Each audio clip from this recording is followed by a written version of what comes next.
Where does the name for Llandaff come from? So today I'm in Cardiff, Caerdydd, and this area that I'm in now is called Llandaff. Let's get into the name. The name for Llandaff and the anglicised form of Llandaff is made of two parts. Firstly, Llan, an area of land or a settlement attached to a church, and then Daf, which is the soft mutation of Taf, which is the name of the river, and means flowing. So where is the Llandaff? Well, it's where the cathedral is now.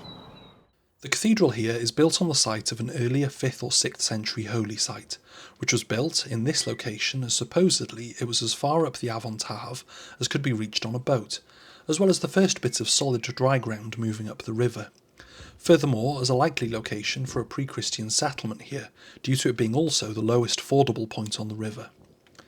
This ancient history is backed up by archaeological evidence which found Romano-British remains under the cathedral. It's unknown when the original building was destroyed and the cathedral began construction, but it's thought to have been in the 1100s or the 1200s. The history of the cathedral has been made complex due to it being constantly destroyed and rebuilt. It's been attacked by Owain Glyndŵr, Oliver Cromwell and, most recently, the Luftwaffe in World War II, who dropped a bomb beside it, leaving a crater that's still visible today in the churchyard, as well as blowing most of the roof off of it. Llandaff never received a charter, and so, despite having a cathedral, it was never officially a city.